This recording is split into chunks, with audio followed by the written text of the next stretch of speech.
سب سے بڑا ظلم قرآن مجید کے مطابق کیا ہے اور اپنے اجداد پر فخر کرنا دین میں کس حد تک مؤثر ہے؟ آئیے جانتے ہیں ان سوالوں کے جوابات کے بارے میں ہمارے آج کے اس ایپیسوڈ میں۔ بسم اللہ الرحمن الرحیم۔ محترم ناظرین، سلام علیکم۔ سبیل قرآن کے اس تفسیری پروگرام میں ایک بار پھر آپ کا خیر مقدم کرتے ہیں۔ آج آپ کے سامنے سورہ بقرہ کی آیت نمبر 140 اور 141 کی تفسیر لے کر حاضر ہوئے ہیں۔ تو آئیے سب سے پہلے اس سورہ کی آیت نمبر 140 کی تلاوت اور اس کے ترجمے کو سنتے ہیں۔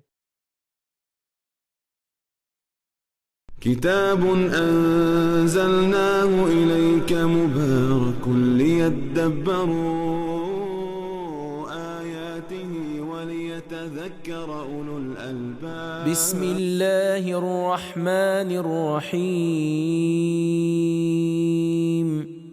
أم تقولون إن إبراهيم وإسماعيل وإسحاق ويعقوب والأسباط كانوا هودا أو نصارى قل أأنتم أعلم أم الله ومن أظلم ممن كتم شهادة عنده من الله وما الله بغافل عما تعملون۔ یا تم یہ کہتے ہو کہ ابراہیم، اسماعیل، اسحاق، یعقوب اور اسباط یہودی یا نصرانی تھے؟ تو اے پیغمبر آپ کہہ دیجئے کہ تم زیادہ جانتے ہو یا اللہ؟ پھر حقیقت کو کیوں چھپاتے ہو؟ اور اس شخص سے بڑھ کر اور کون ظالم ہوگا جو پیغمبروں سے متعلق اپنے پاس موجود خدا کی شہادت اور گواہی کو چھپاتا ہے، اور خدا تمہارے اعمال سے غافل نہیں ہے۔ تلاوت اور ترجمے کو سن لینے کے بعد اب آئیے آیت نمبر 140 کے نقطے کو بھی سن لیتے ہیں۔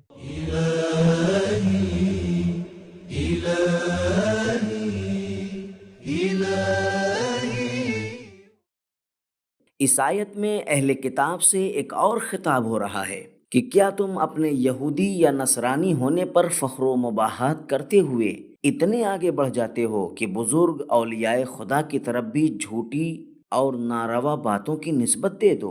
کیا تم ماضی کے تاریخی حقائق کو الٹ کر پیش کرنا چاہتے ہو اور کہنا چاہتے ہو کہ حضرت موسیٰ علیہ السلام اور جناب عیسیٰ علیہ السلام سے پہلے کے تمام انبیاء بھی یہودی یا نصرانی تھے؟ کیا تم یہ کہنا چاہتے ہو کہ ابراہیم، اسماعیل، اسحاق، یعقوب اور جناب یعقوب کی نسل کے دوسرے انبیاء اسباط بھی یہودی یا نصرانی تھے؟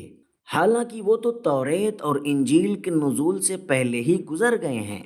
جس بات کا تم دعویٰ کر رہے ہو کیا اسے خدا بہتر جانتا ہے یا تم؟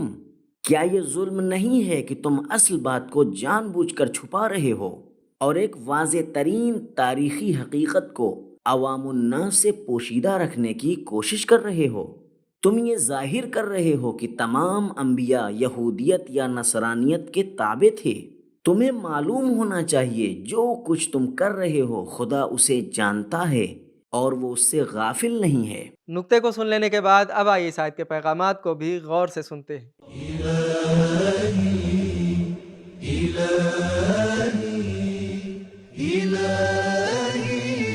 نمبر 1، کبھی تعصب انسان کو اس حد تک لے جاتا ہے جہاں انسان روشن اور واضح تاریخی حقائق کو تحریف کر دیتا ہے یا ان کا انکار کر دیتا ہے۔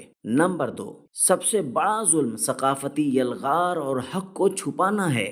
نمبر 3، ہمارے ظلم اور جھوٹ کے بارے میں اللہ تعالیٰ کا علم ہمارے لیے ایک تنبیہ ہے۔ اب آئیے سورہ بقرہ کی آیت نمبر 141 کی تلاوت اور اس کے ترجمے کو غور سے سنتے ہیں۔ تلك أمة قد خلت لها ما كسبت ولكم ما كسبتم ولا تسألون عما كانوا يعملون۔ بہرحال وہ امت گزر گئی، انہوں نے جو کچھ کیا وہ ان کے لیے تھا، اور جو کچھ تم نے کیا وہ تمہارے لیے ہے، اور جو کچھ وہ کرتے رہے اس کا تم سے سوال نہیں کیا جائے گا۔ تلاوت اور ترجمے کو سن لینے کے بعد اب آئیے اس آیت کے پیغامات پر بھی غور کر لیتے ہیں۔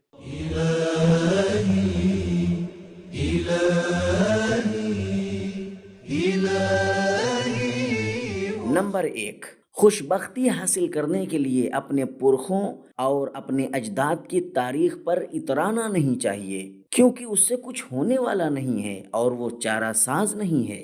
گیرم پدر تو بود فاضل از فضل پدر تورا چے حاصل. ٹھیک ہے کہ تمہارے والد بڑے عالم و فاضل انسان تھے، لیکن ان کے فضل سے تجھے کیا حاصل وصول ہے؟ نمبر 2، ہر امت اپنے اعمال کی خود ذمہ دار ہے. تو ناظرین کرام، ہم نے یہ جانا کہ قرآن مجید کے مطابق سب سے بڑا ظلم اللہ کی طرف سے ملی ہوئی شہادت کو چھپانا ہے. صرف آباء و اجداد کے اوپر فخر کرنے سے نجات نہیں ملتی، بلکہ اپنے اعمال اور ایمان کے ذریعے سے نجات حاصل ہوتی ہے. یہ تھے ہمارے سوالوں کے جوابات. ملتے ہیں اگلے ایپیسوڈ میں، تب تک کے لیے خدا حافظ.